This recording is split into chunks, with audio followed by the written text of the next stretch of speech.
got this good quote Stefen gave me. Slavoj Zizek.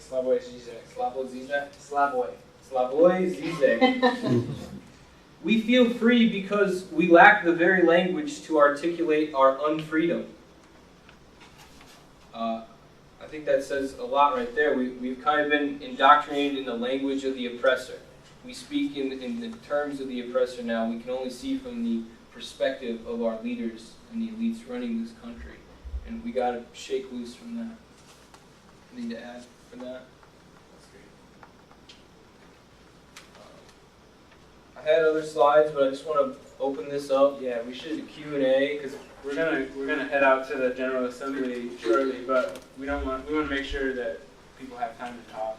yeah. So yes. As far as like anti-war, I know you got the slide, but I think I missed something. So conventional protest and then not buying things. Like what else? Like I feel like I do those things and I talk, I express my feelings about it. But is there anything like, is there any like government intervention, letter writing, or any like what else can you do? That goes with the political action, electoral politics, petitioning, and I'm not a big fan.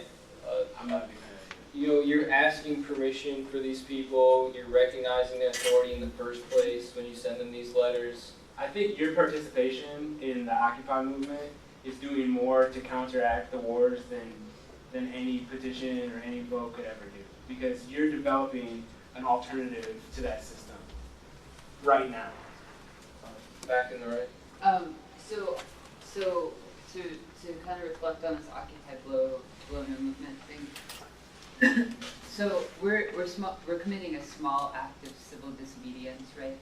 But do you think there's some kind of power to getting arrested or inflicting some sense of force from your opponent being the police or something like that? Like, do you think that's kind of a goal in a way? Do you think that's a benefit? Yes. I go to these moderate protests, and everybody's really concerned that I'm going to break the law or advocate breaking the law. And if you have a dogmatic belief in always following the law, all they have to do is make protesting illegal. Okay, so unless we are willing to go and break these ridiculous laws, I mean, good people break bad laws. We can't forget that. I ask that because the whole idea of creating our own reality through our language would mean that the reality of laws have created a reality for us as well. Yes. And it's created limitations on our reality. And so breaking the law is unconsciously or consciously is creating a new language for us. And what we're saying is these are not our laws. These laws do not restrict me. These laws on marijuana and organizing amongst your peers. Amelia, I think you had. Yeah, one thing I would say about that is, personally, I would recommend being smart about that kind of a thing, though. I don't, like in your daily life and whatever, as long as you're not hurting people and break whatever laws you want. But if you're trying to make some kind of, if you have an objective, like with a movement or something, you want to be smart about when you do it, because if you're the only person who's sitting in the middle of that road, they're going to drag you off to jail and you've done nothing but take your energy and your presence away from the protest, and you're better off staying with the protest. So Exactly. Everybody should judge on a case-by-case basis which actions you're going to take. There may be people here where it's inappropriate for them to undertake any action. It's like people that are parents of small children. You should probably not be putting your body on the line and breaking laws in the front of the protest. This case-by-case, individual type thing.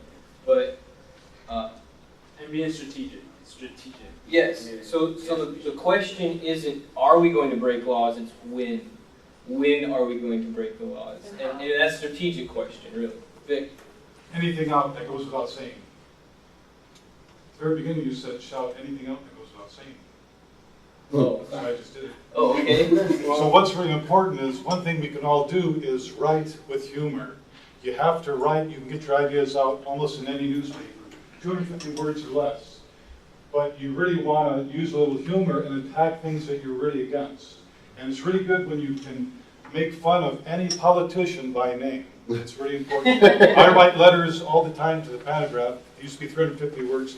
4 years ago, I set the record for the most I said I didn't want Bush to be impeached. I want him and his entire administration thrown in prison for breaking and then laws. And I listed 19 laws, all right? And it got tremendous applaud support. I mean, I was attacked mercilessly, which was great because that's what I wanted to see. And then I gave example after example after example of what was wrong, and I gave references. Too many people are not writing. It's just a 250-word letter you can write on anything. Give it with somebody, if you're not a good writer, who can help you. But you got to get your ideas out, and this is a really important way. I've had probably 50 phone calls in the last 5 years, people calling me up, thanking me for my letters. And now and then I get hate mail, you're going to die, which I think is the ultimate, compliment. But I don't care. I'm a dumb Irishman. You got to get your ideas out, and it doesn't matter what you think. If you really got good reasons for it, get your ideas out, because a lot of other people will have the same views. Yeah. Yeah. I think it's important to note that the people set the legitimacy of the government, and by breaking a law that you find to be illegitimate is like the best thing you can do. But you can't do it, like you said before, on your own. But I mean, if you disagree with something, the best thing you can do is not follow it. And that's how you show them that they're illegitimate and they have no authority. And I just wanted to say, with this law breaking thing, you actually have to break the right way too. You can't turn them into the victim, because then you just spin it, and then you'll just get people to not be on your side. But if you are the victim and you're clearly the victim, and like you didn't do anything wrong, it's just a stupid law, and then people see how stupid that law is, that's when you can actually affect change. If you start throwing stuff at them, they're, oh, you're throwing things at them, then they can beat you up, that's fine. Just have to break the law peacefully. Just like off of what you just said, like I think it's important to not try to be like intentionally antagonistic to the police or like carry like a rhetoric of like, oh, F the police or something, like intentionally to try to antagonize and create a situation where you'd be arrested for breaking the law. So I just think that loses its legitimacy as a form of protest, getting arrested. If like you induce that, then you're just kind of doing the same thing they do when they arrest you for yourself, or when they plant pot on a hippie that they pull over, whatever. Totally. I personally I think if you advocate for peace, you always have to be peaceful. That's my personal opinion on it. And that's what you're saying. Like, I would never purposely go and antagonize anybody, because that makes me non-peaceful right there. And that's not what I want to do. Yeah, maybe I'm playing devil's advocate here. I'm wondering about your 3 main points for why you're saying we should bring down the empire. And what was surprising to me is that your 3rd one was the violence of our society. And I'm wondering if that shouldn't be first, because we live in a patriarchy, a system of oppression, and I'm feeling maybe that, as an avid feminist, that I feel like those systems of oppressions are those things we should be fighting first, and that will break down the empire, or breaking down the empire will break those things down. That's beautiful, and I'm glad you brought that up. I didn't mean to imply that these were in a ranked order. Oh, okay. Yeah, Okay. I'm sorry if I gave you that. Oh, no, I was just... No, I think that they all have to go together. Yeah. No, wait, I think he had his hand, I think. Oh, I was just going to ask about, we're probably going to leave here soon, but about the YAF and Occupy Bologna March, if we were going to bring that up, or just a reminder. Yeah, let's do that at the end. Okay. YAF is bad, by the way. We're YAL. We don't like YAL. Oh, yeah, sorry. Freedom, not liberty. Yeah, Okay. freedom is something they're weird group. It's been shown lots of times that when you have a good economic system, you don't have the violence. Poor people are oftentimes much more violent than others. When people have jobs and have self-worth from what they're doing, there's not much violence. It's people who have nothing to lose. They don't have a fair share economically speaking. Totally. Our entire economic system is based on coercion and exploitation. The entire system. And it always is going to set up a small minority who benefit off of the exploitation of the masses. Always. And it's always going to be like that unless we resist it. It ends up with the people, the bankers in their balconies, sipping their champagne, looking down on the people below in the streets. Yeah. One other war that you should point out, I mean, people know there's stuff going on in Mexico right now. We're basically at war in Mexico right now. We're funding and arming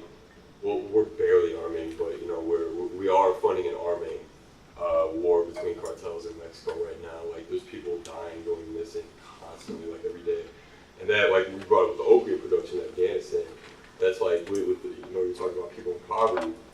That's a large thing is we have a government that's funding, you know, a black market economy that many people see as like the only way they can get out of this situation.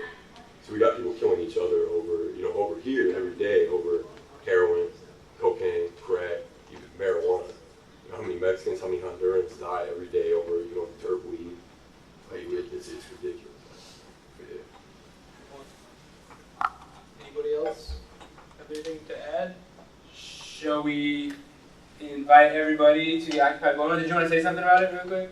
Do I want to? Yeah, didn't you say you wanted to say something about it? Oh, I was just, no, I wasn't going to, but I can if you want. We're going to have a general assembly tonight, and everyone should come and give us your voice and see what it's all about and see why people are so excited about it and angry. It's in like 10 minutes too. Yeah, see, Yeah. perfect timing. So if you want to participate in this assembly, it's going to be on the bridge out here or right in front of the library, right? Right? It's like a 30-second walk. Yeah. Thank you for coming.